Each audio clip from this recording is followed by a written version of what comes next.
اور نوح نے کہا پروردگار روئے زمین پر بسنے والے کفار میں سے ایک کو بھی باقی نہ چھوڑ، اگر تو انہیں چھوڑ دے گا تو وہ یقیناً تیرے بندوں کو گمراہ کریں گے اور یہ لوگ صرف بدکار کافر اولاد ہی پیدا کریں گے۔ حضرت نوح علیہ السلام کی اس دعا کے بعد اللہ تعالیٰ نے ان کو حکم دیا کہ کھجور کے درخت بوئیں۔ آپ نے درخت لگانا شروع کیا، پس آپ کی قوم کے لوگ آپ کے پاس آ کر آپ کا مذاق اڑاتے کہ ایسا بوڑھا شخص جس کی عمر کے 900 برس گزر چکے ہیں اور وہ کھجور کے درخت لگا رہا ہے، پھر آپ کو پتھر مارتے تھے۔ اسی طرح 50 برس گزرے اور کھجور کے تمام درخت بڑے اور مضبوط ہو گئے، تو اللہ تعالیٰ کا حکم آیا کہ ان درختوں کو کاٹیں۔ یہ دیکھ کر آپ کی قوم پھر مذاق کرنے لگی کہ اب جب کہ کھجور کے درخت بڑے ہو گئے ہیں تو اس بوڑھے مرد نے کاٹ ڈالے، اس کی عقل زائل ہو گئی ہے اور پیری اس پر غالب آ گئی ہے۔ سورہ ہود آیت نمبر 38-39۔ اور وہ یعنی حضرت نوح علیہ السلام کشتی بنانے لگے اور ان کی قوم کے سرداروں میں سے جو وہاں سے گزرتا وہ ان کا مذاق اڑاتا تھا۔ نوح علیہ السلام نے کہا اگر آج تم ہمارا مذاق اڑاتے ہو تو کل ہم تمہارا اسی طرح مذاق اڑائیں گے جیسے تم مذاق اڑاتے ہو۔ ان قریب تمہیں علم ہو جائے گا کہ کس پر وہ عذاب آتا ہے جو اسے رسوا کر دے گا اور کس پر ہمیشہ رہنے والا عذاب نازل ہوگا۔ اللہ تعالیٰ نے حضرت نوح علیہ السلام کو کشتی بنانے کا حکم دیا اور جبرائیل علیہ السلام کو ان کی تعلیم پر مامور فرمایا۔ غرض کہ نوح علیہ السلام نے کشتی بنانا شروع کیا۔ اس کی لمبائی 1200 ہاتھ، چوڑائی 800 ہاتھ اور اونچائی 80 ہاتھ تھی۔ ایک ہاتھ سے مراد کوہنی سے لے کر درمیانی انگلی کا آخری سرا ہوتا ہے اور یہ تقریباً آدھا میٹر ہوتا ہے۔ اس طرح کشتی کی لمبائی تقریباً 600 میٹر، چوڑائی 400 میٹر اور اونچائی 40 میٹر تھی۔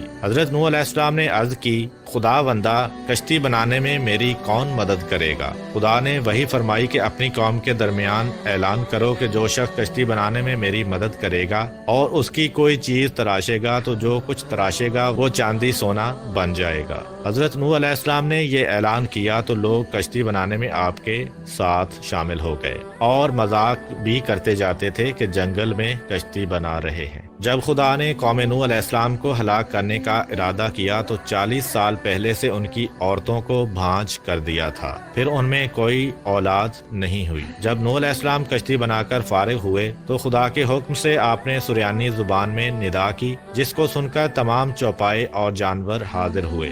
آپ نے ہر حیوان کا جوڑا کشتی میں داخل کیا۔ آپ کی 950 سالہ تبلیغ کے نتیجہ میں دنیا کے تمام لوگوں میں صرف 80 اشخاص آپ پر ایمان لائے تھے۔ سورہ ہود آیت نمبر 40۔ یہاں تک کہ جب ہمارا حکم آ گیا اور تنور سے پانی ابلنے لگا تو ہم نے کہا اے نوح، ہر جوڑے میں سے 2 کشتی پر سوار کرو اور اپنے گھر والوں کو بھی سوائے ان کے جن کی بات پہلے ہو چکی ہے، اور ان کو بھی سوار کرو جو ایمان لا چکے ہیں، اگرچہ ان کے ساتھ ایمان لانے والے بہت کم تھے۔ کشتی مسجد کوفہ میں تیار کی گئی۔ جب وہ دن آیا جس روز خدا ان کو ہلاک کرنا چاہتا تھا، نوح علیہ السلام کی زوجہ تنور میں جو مسجد کوفہ میں مشہور ہے روٹی پکا رہی تھی، اور نوح علیہ السلام کشتی میں اس جگہ جو جانوروں کے لیے مقرر تھی ان کی چیزیں جمع کر رہے تھے۔ اسی دوران زوجہ نوح علیہ السلام نے آواز دی کہ تنور سے پانی ابل رہا ہے۔ نوح علیہ السلام نے آ کر تنور پر کچھ مٹی ڈالی اور اس پر مہر لگائی کہ پانی باہر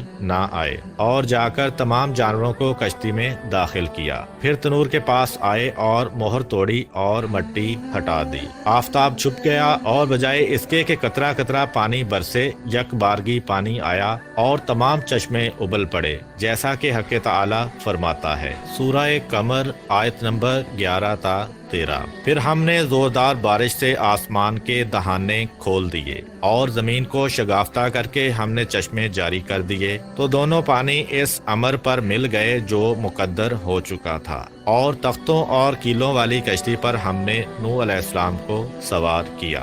اللہ تعالیٰ نے حضرت نوح علیہ السلام سے فرمایا کہ کشتی میں سوار ہو جاؤ۔ کشتی کے چلنے اور رک جانے کے وقت خدا کے نام کے ساتھ نجات کی دعا کرتے رہنا یا بسم اللہ کہتے رہنا۔ غرض کشتی حرکت میں آئی اور نوح علیہ السلام نے اپنے کافر بیٹے کو دیکھا جو پانی میں کھڑا ہوتا اور گرتا جاتا۔ فرمایا بیٹا ہمارے ساتھ کشتی میں سوار ہو جاؤ اور کافروں کے ساتھ مت رہو۔ اس نے کہا یعنی جلد پہاڑ پر چڑھ جاتا ہوں اور وہاں پناہ لیتا ہوں، وہ مجھ کو پانی میں ڈوبنے سے محفوظ رکھے گا۔ نوح علیہ السلام نے فرمایا آج خدا کے عذاب سے کوئی بچانے والا نہیں ہے مگر وہی بچ سکتا ہے جس پر خدا رحم فرمائے۔ پھر نوح علیہ السلام نے کہا پالنے والے، یقیناً میرا بیٹا میرے اہل سے ہے اور بے شک تیرا وعدہ سچا ہے اور تو تمام حکم کرنے والوں سے بہتر حکم کرنے والا ہے۔ حق تعالیٰ نے فرمایا اے نوح علیہ السلام، وہ تمہارے اہل سے ہرگز نہیں ہے جن کی نجات کا میں نے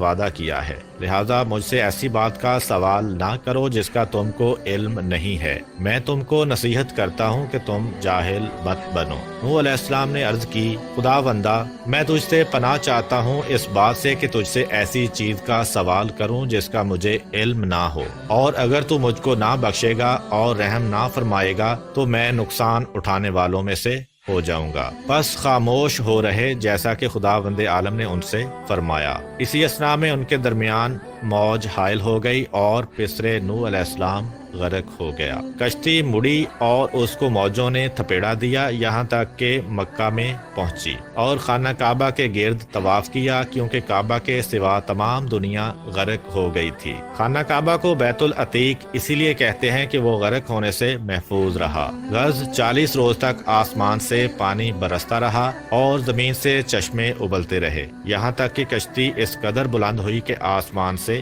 جا ملی۔ تو حضرت نوح علیہ السلام نے اپنے ہاتھ بلند کیے اور عرض کی یا رحمانہ اتقن، یعنی پروردگارہ احسان فرما۔ اس وقت خدا نے زمین کو حکم دیا کہ اپنے پانی کو کھینچ لے، جیسا کہ قرآن مجید میں بیان ہوا ہے۔ سورہ ہود آیت نمبر 44۔ یعنی کہا گیا کہ اے زمین اپنے پانی کو جذب کر لے اور اے آسمان برسنے سے رک جا۔ جو پانی زمین سے باہر آیا تھا زمین نے اسے جذب کر لیا، مگر آسمان کے پانی کو قبول نہ کیا اور کہا کہ خدا نے مجھے صرف اپنے پانی کے جذب کرنے کا حکم دیا ہے۔ تو آسمان کا پانی زمین کے اوپر ہی ٹھہر گیا اور کشتی جودی پر ٹھہری، اور وہ موصل میں ایک بڑا پہاڑ ہے۔ پس خدا نے جبرائیل علیہ السلام کو بھیجا تو جو پانی زمین پر رکا ہوا تھا اس کو ان دریاؤں میں پہنچا دیا جو دنیا کے گرد خلق کیے گئے ہیں، اور نوح علیہ السلام کو خدا نے وحی فرمائی۔ سورہ ہود آیت نمبر 48۔ کہا گیا اے نوح علیہ السلام اترو ہماری طرف سے سلامتی اور برکتوں کے ساتھ جو آپ پر اور ان جماعتوں پر ہیں جو آپ کے ساتھ ہیں، اور کچھ جماعتیں ایسی بھی ہوں گی جنہیں ہم کچھ مدت زندگی کا موقع بخشیں گے، پھر انہیں ہماری طرف سے دردناک عذاب پہنچے گا۔ پھر حضرت نوح علیہ السلام نے 80 مومنوں کے ساتھ جو آپ کے ہمراہ تھے موصل میں کشتی سے اترے اور مدینہ السمانین کی بنیاد ڈالی۔ حضرت نوح علیہ السلام کے 3 بیٹے سام، حام اور یافس بھی ان کے ہمراہ کشتی میں سوار تھے۔ مورخین کا نظریہ یہ ہے کہ کرۂ زمین کی اس وقت کی تمام نسل انسانی کی بازگشت انہی تینوں فرزندوں کی طرف ہے۔ ایک گروہ حامی نسل ہے جو افریقہ کے علاقے